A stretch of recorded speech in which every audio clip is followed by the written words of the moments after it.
Hello, my name is Jacob Miller and I'm 25 years old. I work the night shift at the parking lot behind the Riverfront Mall in Grand Rapids, Michigan. It's the kind of job nobody dreams about, just a small booth, a flickering heater that barely works, and hours that stretch longer than the Michigan winters. Most nights I'm alone with the hum of the fluorescent lights and the occasional scrape of tires on ice as the last shoppers head home. I dropped out of community college 2 years ago when the loans piled up, and the point of it all started feeling thin. Now I sit here, watch the cameras, and try not to think too hard about where the rest of my life is supposed to go. Christmas was coming. You could feel it in the air even more than see it, the way the cold got sharper, the way the lot emptied earlier every night. People had places to be, families to get back to. Me, I had a frozen burrito in the microwave and a six-pack waiting in my truck. It was December 23rd, maybe 10:15 p.m. when I noticed her. The security monitor showed a lone figure standing in the middle of row F, right beside an old silver Buick that looked like it hadn't moved in weeks. Snow was piling on the hood on the roof on her shoulders. She wasn't moving. Just standing there, head down, arms wrapped around herself like she was holding something in. I grabbed my coat and flashlight and headed out. The wind hit like a slap. Snow crunched under my boots as I walked toward her. "Ma'am, you okay? Lot's closing soon. You shouldn't be out here in this." She lifted her head slowly. The light from my flashlight caught her face. Sharp cheekbones, pale skin, dark circles under eyes that looked like they'd forgotten how to sleep. She was wearing a long wool coat and a knit hat pulled low, but the cold had still gotten to her. Lips almost blue. "I'm waiting for someone," she said quietly.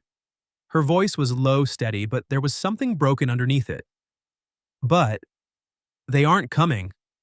I stepped closer. "You can't stay out here, you'll freeze. Come on, at least wait in the booth where it's warm."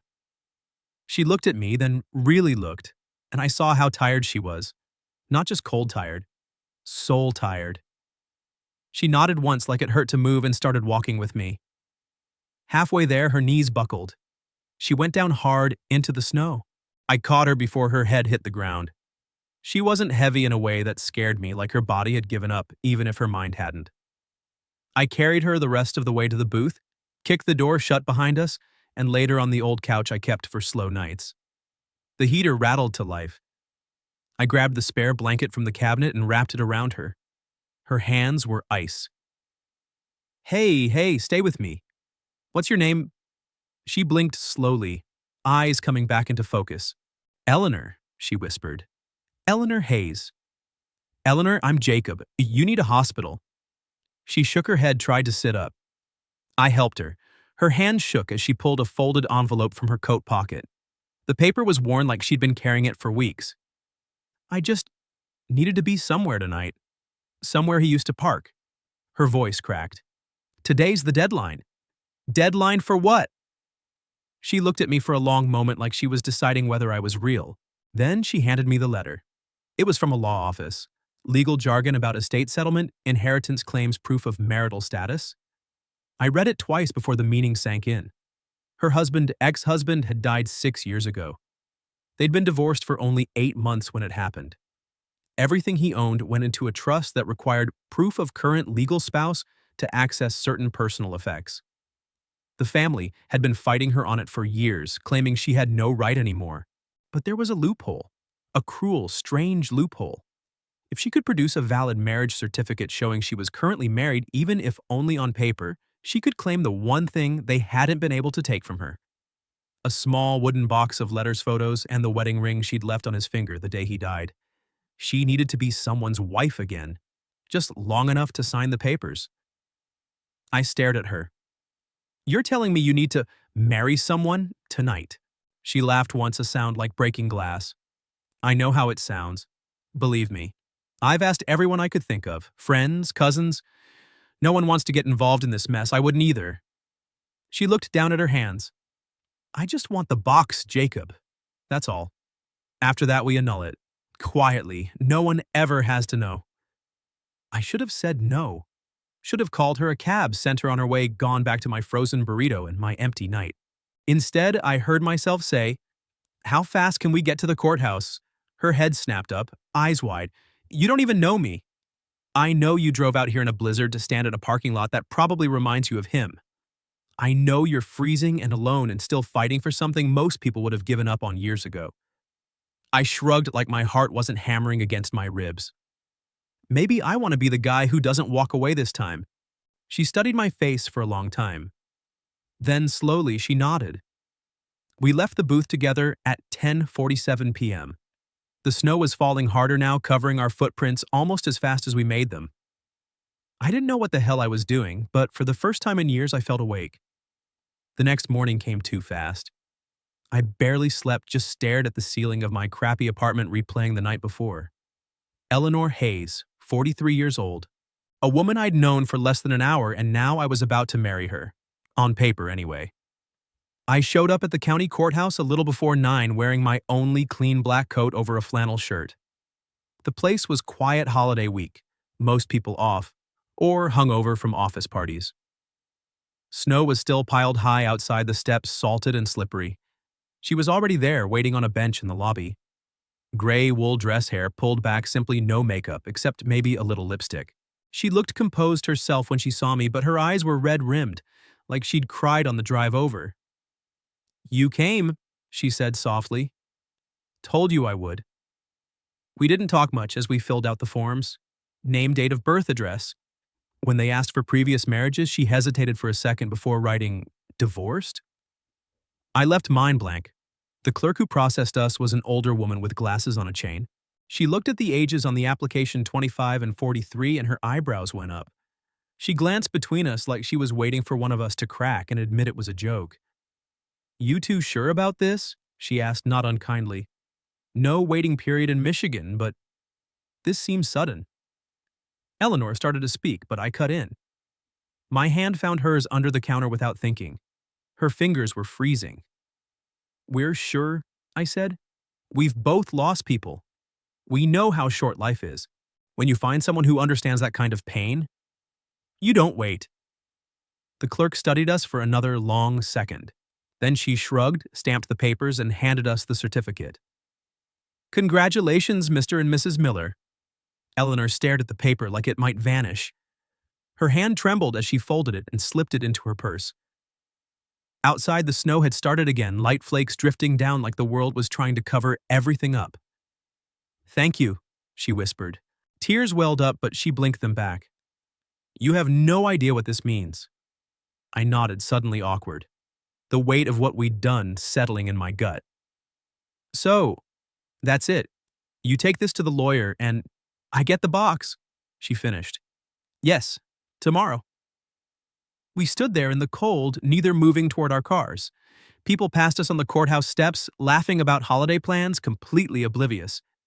"Jacob," she said finally, "would you come back to my place just for tea?" "I don't—" She stopped, looked down. "I don't want to be alone right now." I should have said no, should have gone home, taken a shower, pretended this was just a weird story I'd tell someday.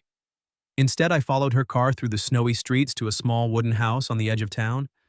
Pine trees heavy with snow, a porch with one rocking chair, smoke curling from the chimney like someone still lived there. Inside smelled like cedar and cinnamon. The living room was simple, worn couch bookshelves stuffed with paperbacks, a fireplace already going. She made tea while I stood awkwardly by the door, snow melting off my boots onto her rug. "You can sit," she said, bringing in 2 mugs. "You look like you're waiting for someone to bolt." "Maybe I am." She handed me a cup, chamomile steam rising between us, and sat on the opposite end of the couch. For a while we just drank in silence, listening to the fire crackle. "His name was David," she said eventually. "We were married for 14 years. He was good, quiet, loved fixing things, cars mostly, worked at a garage downtown." She smiled faintly. "You'd have liked him." I didn't know what to say to that. "He got depressed after his mom died. Wouldn't talk about it, just faded. One night he went for a drive in a snowstorm. They found the car wrapped around a tree on I-96. Her voice stayed steady, but her hand tightened around the mug. I blamed myself for a long time. If I'd fought harder for the marriage, maybe... You couldn't have known." She looked at me, then really looked hard. "Why are you doing this, Jacob? Really? You're young. You could be out with friends chasing girls your own age, not tying yourself to some sad older woman's paperwork." I set my cup down. The truth was, I didn't know. Not completely, but parts of it were starting to make sense. Because last night, when you passed out in my arms, you weighed nothing. Like you'd been carrying everything alone for so long there was nothing left of you. I met her eyes. I've never had anyone need me like that. Not really. My mom left when I was 10. Dad drank himself stupid every night. I've been alone since I was a kid. I laughed bitter. Pathetic, right? 25, and I've never even had a real relationship. Just existing. But last night, for the first time, I felt like I mattered. Like I could actually do something that meant something to someone. Eleanor was quiet for a long time. Then she reached over and covered my hand with hers. Her touch was warm now. "You're not pathetic," she said softly. "You're kind, and that's rarer than you think." We sat like that until the fire burned low. When I finally stood to leave, she walked me to the door. "Tomorrow," she said. "The lawyer's office, 10 a.m. "I'll be there." She nodded, then surprised me by leaning in and kissing my cheek soft quick like a thank you she couldn't put into words. Driving home through the snow, I kept touching the spot where her lips had been. The marriage was fake. The certificate in her purse was just paper. But something between us in that quiet house with the fire dying behind us, that felt real, and it scared the hell out of me. A few days later, I picked Eleanor up at her house for the appointment with the lawyer. She was quiet on the drive over, staring out the window at the gray slush along the roads. The snow had turned dirty, piled up in parking lots and along curbs like the world had tried to be beautiful for Christmas and then given up. "You okay?" I asked. She nodded, but her hands were knotted in her lap. "Just scared they'll say no. Again." The law office was in a brick building downtown, the kind with fake plants in the lobby and elevators that smelled like old coffee. We sat in plastic chairs while the receptionist typed away the clock on the wall ticking too loud. When they finally called her name, Eleanor stood up slowly. "You don't have to come in," she said. "I want to." The lawyer was a thin man in his 50s, tie-too-tight glasses perched on the end of his nose. He didn't stand when we entered, just gestured to the chairs across from his desk. "Mrs. Hayes." He started not looking at me. "I've reviewed the new marriage certificate." Eleanor's breath caught. "So you'll release the box?" He sighed, opened a folder. "I'm afraid not. The family has filed an injunction. They claim this marriage is fraudulent and attempt to circumvent the trust's requirements."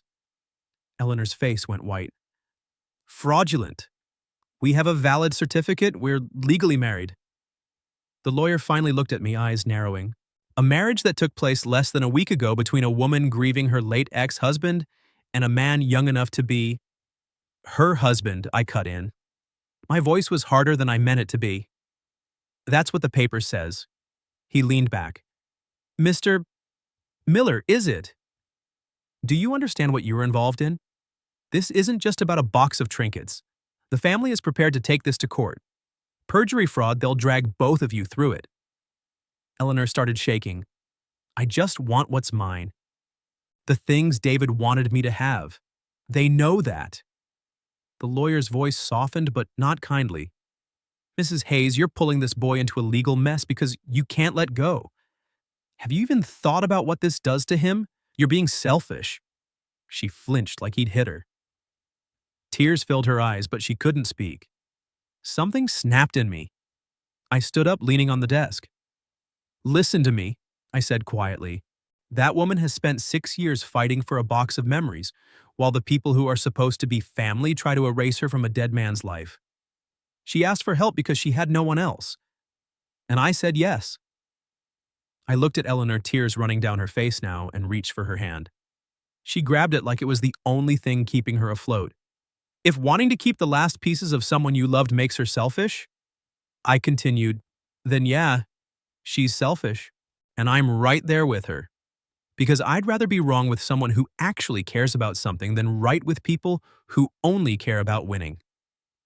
The lawyer stared at us. The room was silent except for Eleanor's quiet sobs. Finally, he closed the folder. "I'll file a response to the injunction, but understand this could get ugly." We left without another word. In the elevator down, Eleanor leaned against the wall, eyes closed. "I'm sorry," she whispered. I never meant to stop. I turned to her. I'm not sorry, not even a little. Outside, the cold hit us again, but she didn't seem to feel it. We got in my truck and just sat there for a minute, engine running, heater blasting.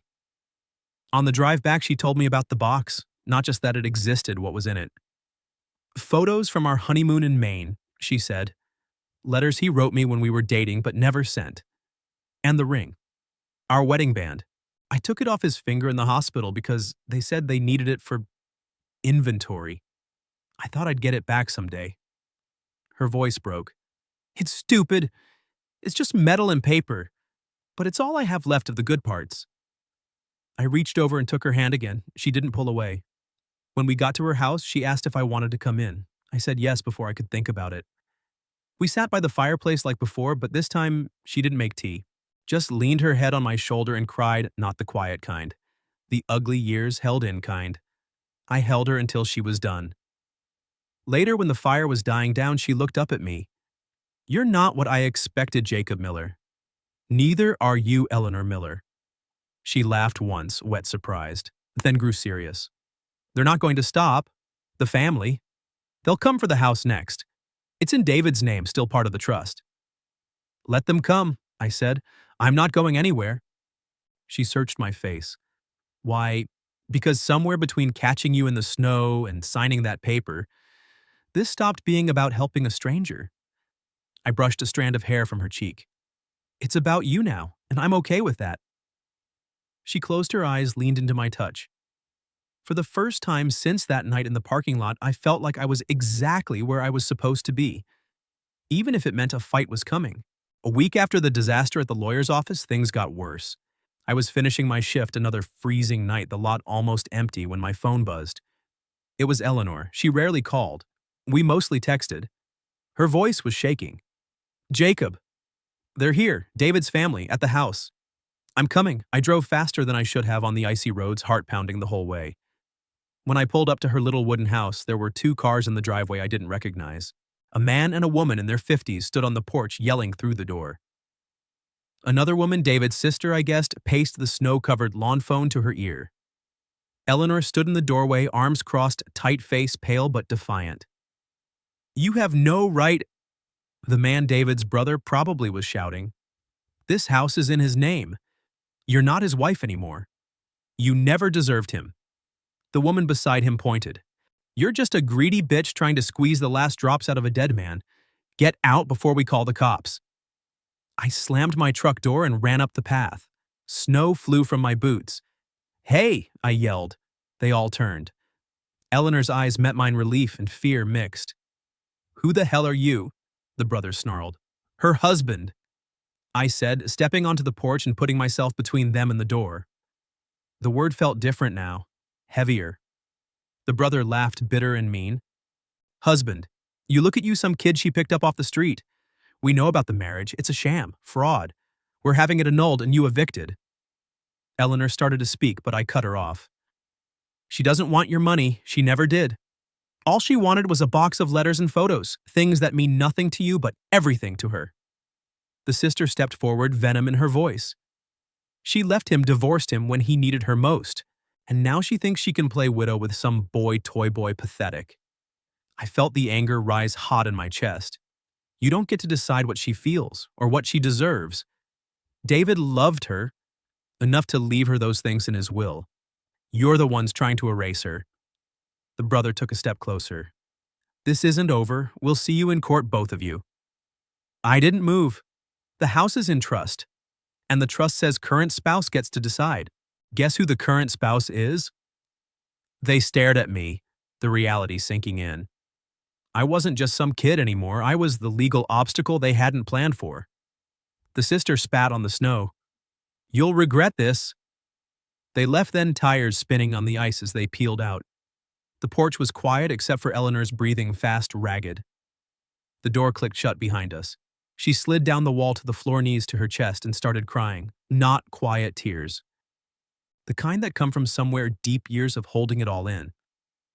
I knelt beside her, pulled her into my arms. She buried her face in my coat, shoulders shaking. No one has ever, she choked out. Shh. It's okay.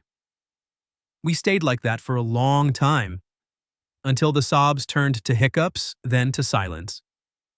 I carried her to the couch by the fireplace, wrapped a blanket around us both. She looked up at me, eyes swollen. You didn't have to do that? Stand there like you were really my... I am, I said.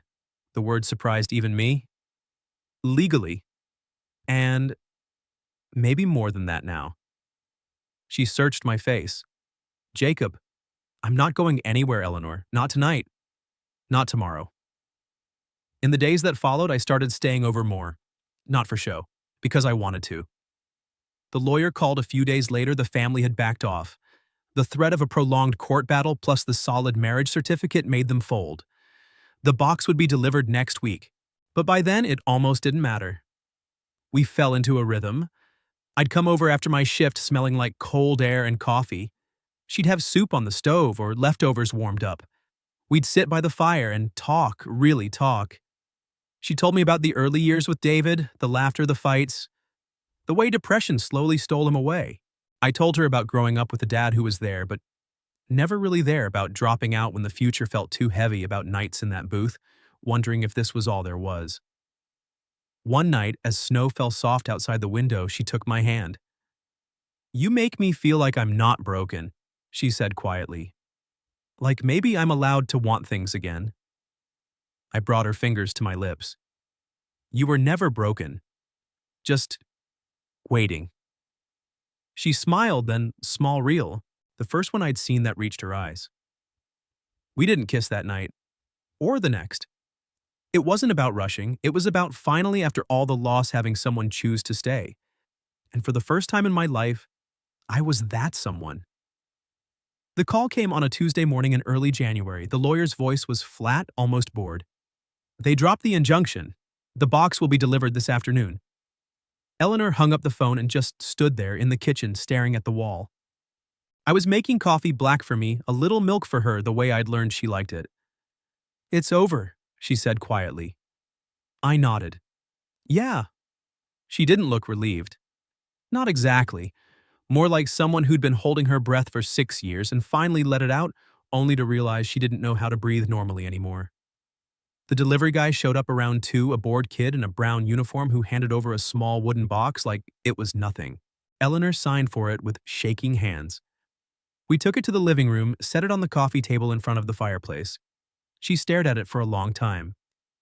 You want me to leave? I asked. No. Her voice was barely a whisper. Stay. She opened the lid slowly. Inside, wrapped in tissue paper yellowed with age, were the things she'd fought so hard for. First, a stack of photos. Their wedding day, Eleanor young, laughing in a simple white dress, David grinning beside her in a suit that didn't quite fit. Honeymoon pictures from Maine, arms around each other on a rocky beach, wind in their hair. A photo of them in front of this very house, paint cans at their feet, looking exhausted but happy. She touched each one like they might disappear. Then the letters. A bundle tied with string, David's handwriting on the envelopes, to my Ellie. She opened one, read a few lines, silently tears starting again. He wrote these when we were dating, she said, before he proposed. Said he was too nervous to say it out loud. Last was the ring. Simple gold band worn smooth from years of wear. Inside the inscription, if you're ever lonely, remember you were once my whole world. Eleanor held it in her palm, closing her fingers around it like it might fly away. I thought getting this back would fix something, she said. Make the hurting stop. But it just makes it real. He's gone. Really gone. I moved closer, put my arm around her. She leaned into me, the ring still clutched in her hand. I thought I'd never let anyone close again, she whispered. That part of me died with him.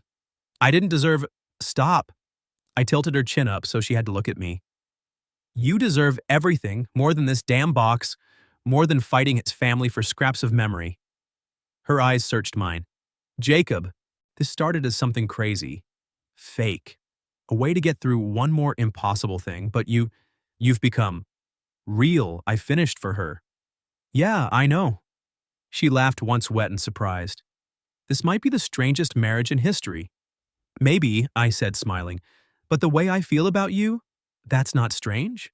That's the realest thing I've ever felt. She looked at me for a long moment. Then slowly she leaned in, not desperate, not rushed, just certain. Her forehead rested against mine. Stay, she said, not a question. As long as you want. The months that followed weren't dramatic. No big declarations, no running off to tell the world. We just lived. I kept my job at the parking lot but started picking up day shifts too, saving for things I hadn't thought about before. A better truck. Maybe classes again. Eleanor went back to her remote editing work, but she smiled more, laughed at my stupid jokes, made dinner without me asking. We shoveled snow together in the mornings, cursing the cold but secretly loving how it gave us an excuse to huddle close. Watched old movies on the couch, her feet in my lap. Took drives on Sundays when the roads were clear, just to see where they went. Some nights she'd wake up crying from dreams about David. I'd hold her until she slept again. Some mornings I'd stare at the ceiling, terrified this would end, that I'd wake up, and she'd realize she could do better than a 25-year-old dropout with nothing to his name. But she never did.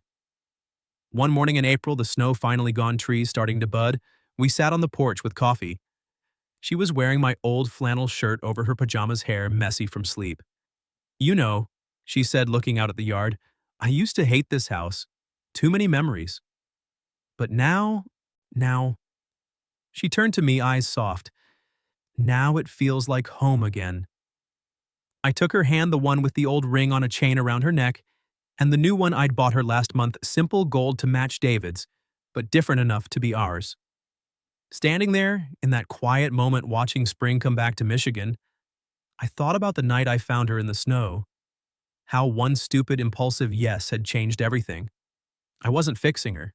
She wasn't saving me. We were just two people who'd been cold for a long time and finally found warmth in each other.